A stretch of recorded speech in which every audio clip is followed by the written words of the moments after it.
conversation, featuring recent Pulitzer Prize recipient, the explosively talented Michael R. Jackson. He will be joined by music publisher and big fan, head of creative for Cobalt, Sue Drew. All right, you two, let's get to chatting. Thank you, Sarah. Michael Jackson, the one and only Michael R. Jackson. A talent. Hello, how are you?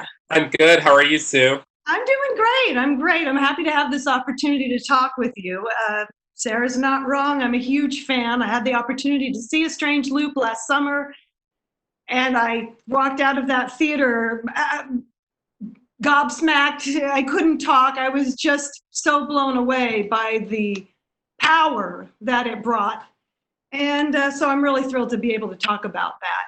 As she said, you won the Pulitzer Prize this year, which is incredible. Firstly, the first Black man to win for a musical, and also the first musical to win from off-Broadway.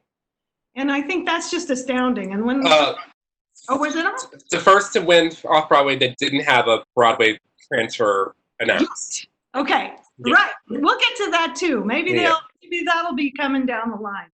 Right. But you won the New York Drama Critics Award. You've been nominated for 6 Drama Desks, 7 Lucille Lortels. You won the Literary Award. I mean, they just keep coming, and your head must be exploding in your apartment by yourself. All these awards. So I don't know. That must have been something in and of itself. For sure. Yeah, it's been a unusual time to be celebrated, but nonetheless, you have been, and people are really thrilled for your success up to now, and we know there's only more to come. So this audience, as we've talked about, is an audience of music professionals, but it's also an audience of aspiring creators. So I really would like to focus on that and be attentive to what people are wanting to learn from our conversation. And for me, a lot of times that starts from the very beginning, like your background. Tell us a bit about it. I know you're from Detroit, but to give us a little snapshot of your family, and was there support for the arts, and, did you have mentoring, and, just tell us a bit about that. Yeah, so I'm from Detroit, Michigan, born and raised in the city limits, and I was always involved in the arts in a lot of different ways as a kid, because my parents were those kind of parents that were like, we want to keep him so busy that he can't get into trouble. And so my brother and I were always like very involved in lots of things. So like I did some child acting. I was did musical theater as a kid. I took dance classes for a moment. I took piano lessons since I was 8 years old. I sang in an all-city choir from like 7th or 8th grade all the way through the end of high school. And then I was also I wrote poetry and fiction for all the way from middle school through high school. So I was constantly involved in the arts. My dad wasn't really into the arts, but my mother and I used to go and see shows all the time. Like one time she let me skip school on a Friday, and we spent the whole weekend in Toronto seeing the 1994 revival of Showboat, which I absolutely loved. It's like one of my favorite musicals to this day. And Phantom of the Opera, and then we went and saw Raisin, the 1974 Tony Award-winning musical adaptation of Raisin and the Sun. There was a tour that came to Detroit, and we went to see the opera at the Detroit Opera House. I was constantly involved in music and the arts for a long time, and then I left when I was 13. I left the business of child acting, as it were, and I just decided I was interested in writing. And I went to high school, and I took creative writing as my elective, and my creative writing teacher, Miss Thompson, had this program come into the school called Inside Out, which is a program that brings writers and residents into high schools to sort of give students an outlet and show them that writing can be not just a hobby. And so I studied with a lot of writers and residents while I was in high school, and one of them was this guy named Peter Marcus, who did private workshops also outside of his home. So I began taking those as well.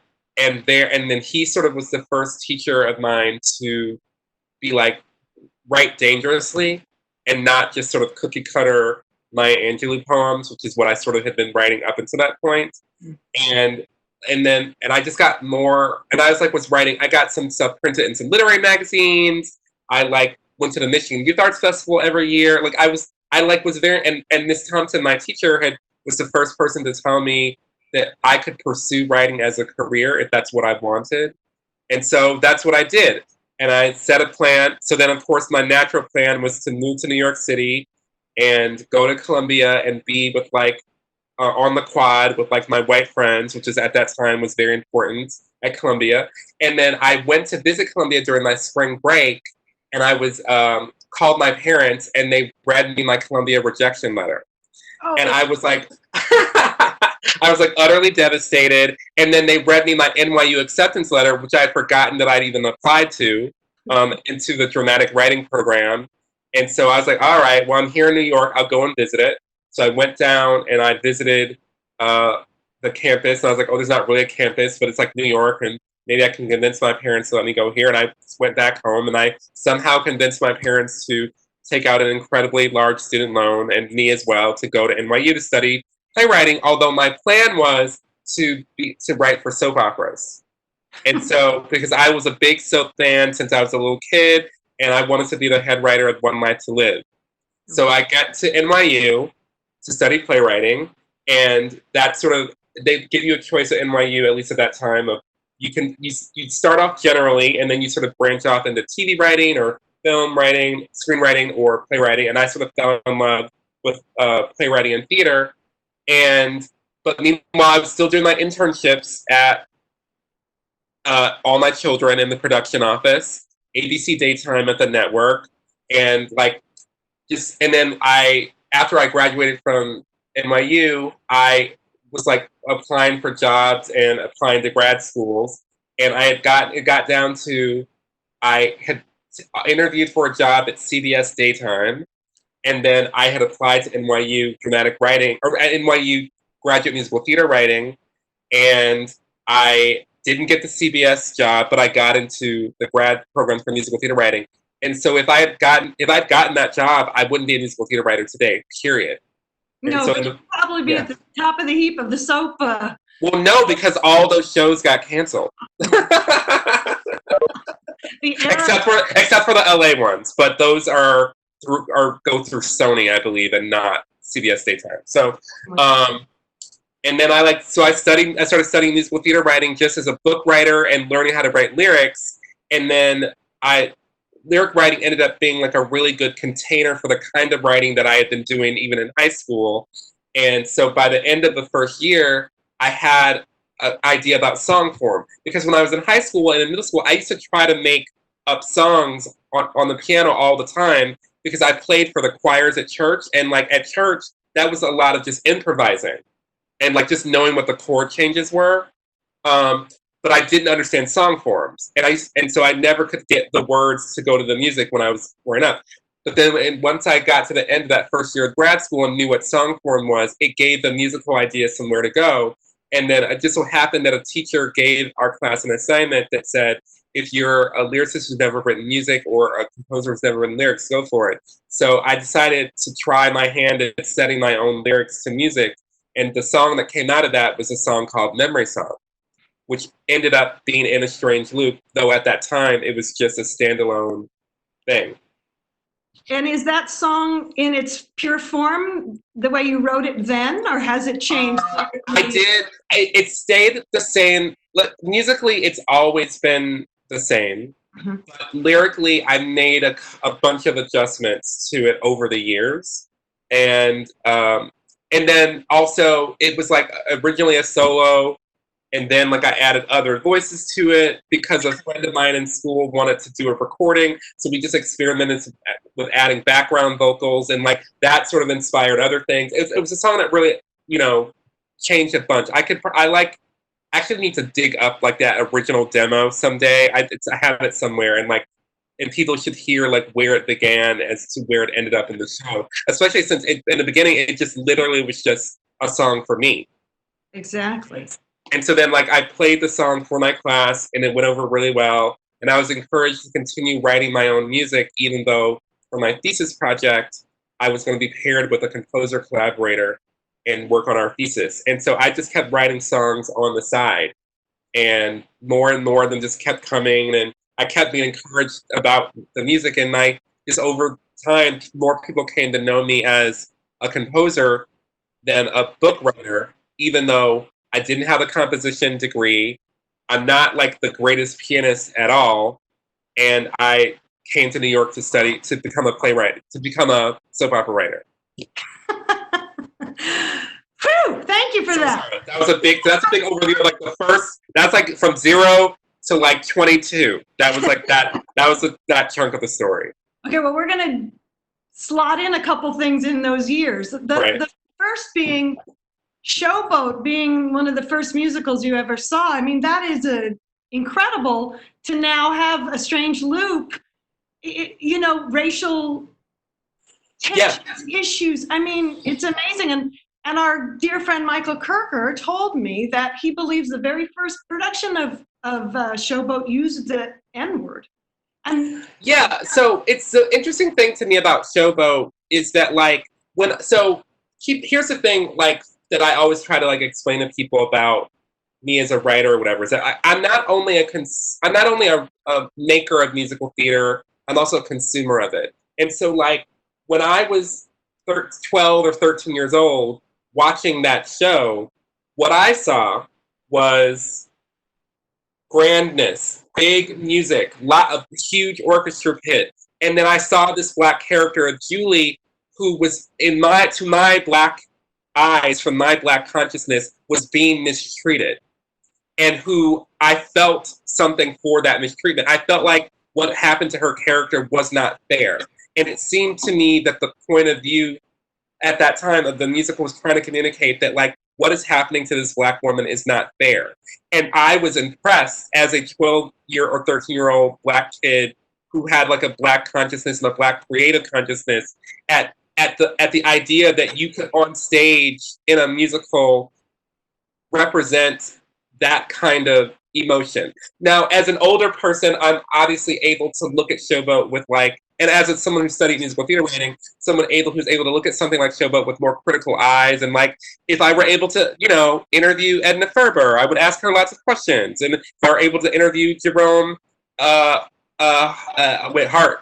Lorenz Hart, and Oscar Hammerstein. If I were able to interview them, I would have a lot of questions for them about choices that they made, language they used, or whatever. But like that's also was like the language of the time. So that's true. And like they use that word in the language of time. I use that word in the language of my time as well. So, but for me, as a 12, 13-year-old, this is a big a musical with scope. It goes over like 80 years or something like that. And it's like, and I was just so impressed by how big it was, and that fact that there could be a Black character in a treated in a serious way who I felt was treated unfairly. Very powerful for somebody of any age, but certainly as a teen, preteen. Yeah. The other thing that my mother used to always make me sing Bill on the piano. Like I learned how to play it. Like I learned it by ear, and she just make me play and sing it for people, which was awkward, but I did it. So I used to dream that I would discover the perfect lover someday. Anyway, as a 12-year-old, it's so hilarious. The things we know from our childhoods. Mm-hmm. Gone through. But let me talk about musical influences. I want to get to musical theater influences, but also musical influences. Mm-hmm. You have some surprising people that you admire and that were important to you, probably still are, but in your teenage years. Yeah, so like so the way I for me to talk about that, I have to talk about sort of the evolution of that and how that then fed into my writing. So like I grew up in Detroit, Michigan, which is Motown. So like, and my parents are baby boomers. and that Motown is literally the soundtrack of their lives. So like I grew up listening to, you know, all the Motown sounds, and also the 1970s sort of sound of Philadelphia, sort of like, you know, the Earth, Wind and Fire and the 3 Degrees and like all of that. And then like I also grew up listening to like R&B, you know, songs and like Boys to Men and In Vogue and New Jack Swing and all that stuff. And then like the pop music of the day, like whatever was on the radio. And this is also an important thing, like the radio, not Spotify, not Pandora, not, you know, YouTube, the radio curated by a DJ who would play the hits or whatever. And so like so much of my childhood was just like listening to lots and lots of different music that was being curated by someone else in a different time. And so there was that. And then like and one of those songs was like, I remember was Mariah Carey Hero, which that album, Music Box, was the first CD that I ever owned. My parents bought it for me for my 13th birthday. And I wore it out. I love that album. And then, but then like and then I like, you know, fast forward a couple of years, I'm starting to come out as gay. And it just so happened that my cousin had gone to Interlaken for a year to study. And then she got kicked out. And then she came back to Detroit and she brought me a bunch of what I called like white girl music. And she like said, I think you might like some of this, or I like it, so why don't you listen to it? And she gave me 2 albums. Tori Amos's Under the Pink, 1994 album Under the Pink, and her 1991 album, Little Earthquakes, her debut, technically not really her debut album, but her debut album. And I listened to Under the Pink first, and I remember getting under the covers late at night. I had a Walkman, or no, yeah, I had I think I had the tape first, and I put it on, and the first thing I hear is, and then tears on the sleeve of a man, don't want to be a boy today, and that was all I need to hear, and I was hooked, because like it just immediately, I was like in this place of not knowing really who I was and searching for something in my angsty teenage years. And then suddenly this red-haired, weird white lady who plays the piano says these words, don't want to be a boy today. And that like opened something up. And then the next track is, God, sometimes you just don't come through. And I'm like growing up in a very religious family. And like my sexuality is burgeoning. I don't understand it. And like that music just ended up being the key to opening up a lot of questioning in my mind, and like me sort of like beginning to see myself. And it just, and then Little Earthquake, and then like reverse and go back and listen to Little Earthquakes, and that's like, why do we crucify ourselves every day? I crucify myself, and my heart is sick of being. I said my heart is sick of being in. Yeah, like all of that, right? And so then what we have is that like I'm this like black boy from like a very middle class family in Detroit, feeling angsty, not able to like really express himself, and like this woman is just saying these things that gives me like a safe place to like explore. And so she quickly becomes like my inner white girl, like my number one. There are others who come later, and again, like I love all the like the Motown music is inside of me as well, and like and Aretha Franklin and Diana Ross and Earth, Wind and Fire and all these people, but like this woman is just saying these words to this like classical / rock music that just is inspiring my like actual life in real time, and that ends up just becoming the thing that starts getting me to trying to write myself and to say like what I was feeling deeply inside, like things that you know you only normally write in a journal, or you know, or you only tell like a secret you'd only tell a therapist or whatever. But like that music just was like a key. It was like a very important moment. And then right after that, Joni Mitchell entered the picture shortly after that, and then Liz Phair was soon to follow, and lots of other people, and my writing sort of flourished, inspired by these ladies. It's amazing. They came along right at the right time for you. They did, yeah. Oh, and also gospel music. I mean, also that was a whole other, the Clark sisters are from Detroit, and one of them lived across the street from me. And my dad, one time we were having a Black Club meeting, or a Black Club party, and my dad made her come over to the house to listen to me sing while my voice was changing. So then I'm like, if I should stay, I'll think of you every step of the way. It was so embarrassing. But that gospel music was such a part of my development as well, and the passion and the groove of it also was in the music alongside, got some time, you just don't come through. All of that it was all colliding and mixing and creating, a style and form and content for me. And all of it has created and mixed into a strange loop. That's right. Every genre that you've described and things that are meaningful to you, and the vocal arrangements, which I think you did. I did the vocal arrangements, yeah. In that show.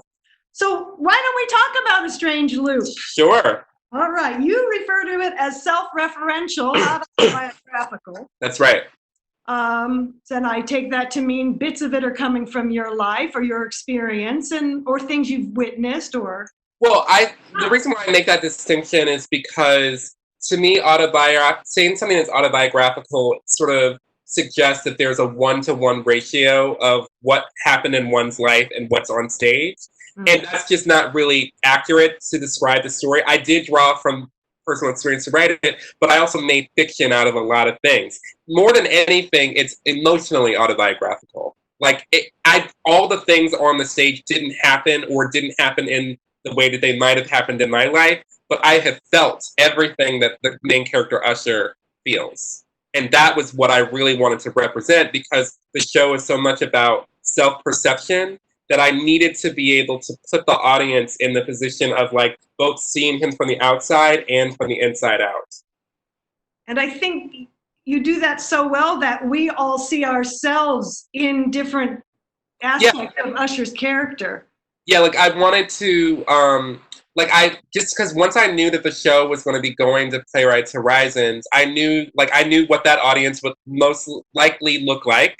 And instead of resisting that, I wanted to meet it and ask it to meet us. And so because I also knew that there would be people from my community and people, whether that's the Black community or the queer community and beyond, that I knew that people would come, and I wanted the show and the production to create, I wanted to invite people to give a shit.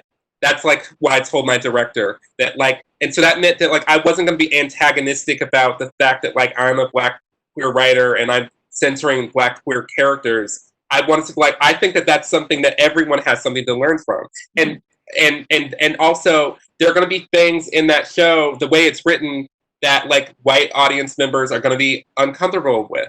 And there are going to be things in it that Black audience members are uncomfortable with. And there are going to be things that Black people get and laugh at. There are going to be things that white people get and laugh at. There are going to be some people who are crossovers. And in doing that, the experience is that everyone in the audience is feeding off of the other person's understanding something that they don't, which creates a feedback loop that goes up to the stage and comes back to the audience. And that, for me, was really thrilling to try to take on as a challenge, because there's the perception of me as a Black man who's writing musical theater is that I'm going to have this sort of one-dimensional way of being or expressing or an agenda that can easily be categorized. And I knew that wasn't true, because I'm a Black man who was once a Black boy who was secretly in his bedroom just going, tears on the sleeve of a man, don't want to be a boy today,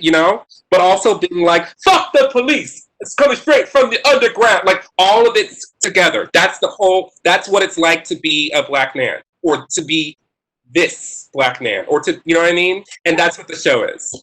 It's incredible. So take us through the steps. This is for the people who are aspiring to write musicals.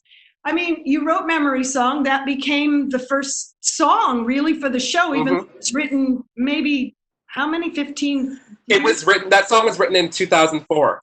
So there you go. And then the show didn't happen until 2019. And what was the next step after that? When did you decide this could morph into a show? So I forgot to mention one thing, which was that when I was when I was a senior at NYU and about to graduate, I'd written a monologue, and the monologue was called "Why I Can't Get Work," because I was about to graduate with a playwriting degree and I didn't know what I was going to do with my life. So I wrote this monologue that was a thinly veiled personal monologue about a Black gay man walking around New York, wondering why life is so terrible post September 11th. And that monologue became the sort of the soil for what would become the book of A Strange Loop. And so once I started writing those songs, because I wrote a Memory Song and I wrote some other songs, and then there was a director who had been directing some short plays of mine and some theater festivals, heard some of those songs, had read the monologue, and thought, oh, wouldn't it be interesting if we tried to put these songs and this monologue together, because there was a lot of thematic overlap in them. And so once we did that Why I Can't Get Work started to change into this one-man show called Fast Food Town, which is named after a dead song. And like that I need to figure out how to resurrect someday. Good thing. I'm sure other songs that ended up in a trunk or something. Yeah, and then I performed a one-man show at Ars Nova in New York City. Like 20 people probably showed up and 2 of them walked out. And it was fine. But like I came away from that experience realizing that I didn't want whatever this thing was to be like cabaret act or like a one-man show. I wanted it to be like a proper musical with a character who has, conflict and his stakes and all that. So the director and I ended up partnering with this theater company called the Playwrights Realm, which was just starting in New York. And we just were going to work on the book. And somewhere in the midst of Ars Nova and that step, the title A Strange Loop came up because a part of the show had, at that time and ongoing for a while, had been that the character, I should probably say what A Strange Loop is about. I should have, but you can go. A Strange Loop, my musical, is about a Black gay musical theater writer who works as an usher at a Broadway show, who's writing a musical about a Black gay musical theater writer who works as an usher at a Broadway show, who's writing a musical about a Black gay musical theater writer who works as an usher at a Broadway show ad infinitum, and sort of cycling through his own perception of himself and his self-hatred. And in the musical, in the show at that time, there used to be a loop. There were many loops within loops in the show. One of the loops was that this character Usher was obsessed with Liz Phair. And he was trying to figure out, and what he wanted to do was he wanted to do mashups of his songs against hers in a musical he was writing called A Strange Loop, which was named after a song on her album. Now, in my real life, at that level, I was writing these mashups of these songs, and the last mashup was a mashup of a song I had written called Fanboy, that was Usher sort of talking to Liz on her album Exile in Guyville into the song Strange Loop. And the song Strange Loop was a song on Liz's album that I had always loved, but I didn't know what the name of it meant. And then one day, I decided to just Google it to see if that meant anything. And when I Googled it, up came Douglas Hofstadter. Douglas Hofstadter is a cognitive scientist who coined this phrase of strange loop to talk about the nature of consciousness and it being like self-reflective, and like the only way you can define yourself is through like, I'm not gonna get into it. You can look it up. It's really amazing, but it ended up being like, it essentially was what I was writing about. And so I was like, I think I'm onto something. And so the title became A Strange Loop, both referencing this Usher trying to get Liz Phair to give him permission to use her songs, and this sort of cognitive behavioral term, or cognitive scientific term. And then in my real life, I was trying to get Liz Phair to give me permission to use her music. And then after many years, I got in contact with her and she said no. Which ended up being the best thing that could have happened because it forced me to go deeper into what the show was and who Usher was and what it was about, and not rely on his inner white girl, my inner white girl, or one of them, to talk about his depth, who he was. And that itself ended up becoming part of what the show is about. It's about this Black man who doesn't really have an identity that he feels confident about. And like he's using all of these things to help define himself. And he finally gets to the end where he's like, I'm actually okay. And I don't need all of these other things to define me. And I don't need the inner white girl, even if I do really like her music. So there's a million stories that I can tell you about just how the show came to be, but that was a big important one. In other words, it took a lot of time, thought, years, rejection from one of your heroes. Oh yeah. And who I then met. I met her this past summer. Like it was a beautiful. It actually made all of that like so worth it because then once we met like on real terms, it was like we could just talk and be like artists talking to each other, and that was like the most ideal thing. And by that point, I had grown just as a person so much. I wasn't the same sort of super insecure Black gay boy who didn't know who he was, So, and that was great.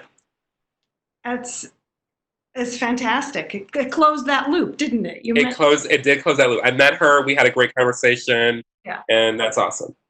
So something about A Strange Loop, as far as the casting and the orchestra, the band, and everyone involved in the creative team, A Strange Loop represents representation in musicals that you don't normally see. And I wanted to ask you, was any of this thought out by you, or did you just seek the best people you felt for each of those jobs, like Siddiqui or Stephen Brackett? So there's a couple of different components to that. One is just the cast itself. So in A Strange Loop, Usher is he's the protagonist, and he's a Black queer man. And then there's 6 other principals who play his thoughts 1 through 6. And those thoughts 1 through 6 cover pretty much all the vocal types from high to low. And those 6 thoughts are portrayed by 6 queer performers, 1 woman and 6 men, 6 cis men, I guess, and cis men. And like that was like one idea of the sort of representation, because we're in this Black queer man's mind, and so that ended up also being the population on stage. Then off stage, my director Stephen Brackett, who is white, I had started working with him. He had directed 2 concerts of mine many years prior, and then the director who I had been working on A Strange Loop before got too busy to work on it. I called Stephen up and I said, "Hey, Stephen, I have this musical that I've never actually put the music together with. Can you help me direct a reading of it at NYU?" And he said yes, and he read the script, and he said, "What if we cast this with all Black queer people?" And once he suggested that, that opened, like I was like, that opened up themes that were already implicit in the piece. So I started writing toward that. So I credit Stephen very much with helping me make the piece even Blacker and queerer than it was to begin with, because it wasn't cast that way initially. Then when we went to do the production, Steve and I had lots of conversations about who our collaborators should be. And like one thing that was like very important to us is that we felt like we needed to have a choreographer who really would know instinctually what to do with these 6 queer Black bodies. And like, because the show says it right in the very opening number, it's a big Black and queer ass American Broadway show, right? And so we asked around, like, who do you think would be a good person for this? And the name that just kept coming up was Raja Feather Kelly, who is a genius, innovator, like beyond compare. And he knew exactly what to do. and he has such a sharp dramaturgical mind, even beyond his ability to choreograph. And his ability to choreograph is dramaturgy. And then, like, again, we asked around about a music director, and the name that came up for us was Rona Siddiqui, who, from the moment we sort of talked to her, she had the, like, both the musicality and the power to command a room and a company, and to also be like such a warm presence, and like, and she was like an important, you know, person for us to bring on. And I think Rona was really instrumental in making sure that our music coordinator was a woman named Tomo Akabashi, who, between the two of them, they wanted to make sure that the pit had at least 2 women in it. They wanted to make sure that it was racially representative as well. So, like, we had a really incredible band that Tomo, who's Asian American, put together along with Rona, and like Charlie Rosen was our orchestrator, and like Montana Levin Blanco who is a Black man. It was our costume designer. Like Cookie Jordan was our wig designer. Like we really did have a cast and crew that really looked like America. Yeah. And that was like really exciting. But beyond just them looking like America, they were people who were all at the top of their game, and like brilliant, and like wanting to tell this specific story of a Black queer man who comes to love himself. I hope everybody watching gets an opportunity to see it, because it really is an amazing piece of theater and art in general. We don't have a ton of time left, but I want to know, what is the... Sorry, I talk too much. No, perfect. I asked you to. You did Right. it. You got an A today, Michael. Yeah. What is the future for A Strange Loop? I know it was supposed to be at the Woolly Mammoth. Well, so right as of now, it's still going to be at Woolly Mammoth, but just next summer, Okay. in 2021. And, you know, we hope that beyond that, we will be able to take it, you know, all the way. Mhm. But, you know, we have to see what the world does and all those things. But I am hopeful. And the libretto is going to be published this fall, which I'm really excited about. So people will be able to read it. The cast album's out. So, like, the piece is out in the world in various ways. Yes. And what was, I guess, what was your hope for the piece initially? And do you have a different hope for it now that it's received many awards and it's been at Playwrights for a run? Yeah, I mean, I guess, like, to be honest with you, you know, I never expected A Strange Loop to ever be produced, because I lived in a world, like, I was trying to explain to people that, like, I began writing this musical in George W. Bush's first term. So, and I was kept writing it through George W. Bush's second term, and through Barack Obama's first term, and through Barack Obama's second term. And then, boom, Trump is elected. And suddenly my musical can flourish. And I think that that's something for people to reflect on. And so now that happened, and the piece is like been, you know, conferred this like cultural honor of the Pulitzer Prize, it gives me hope that more stories can like break through, and that this story can hopefully be an inspiration to other writers who are trying to be heard and who are, you know, in it for the long haul. You know, I didn't give myself a plan B. This is what I had. And so I just kept my little tugboat going. I'm just thinking, like, maybe it'll get to a point where I'll have to stop, but until then, I'm going to keep going. So grateful for that. And thank you so much, Michael, for your time and your generosity of spirit and communication with everybody today. It's really been amazing. We could spend another hour. We didn't even get into any like real nitty gritty stuff on the musical, but we will.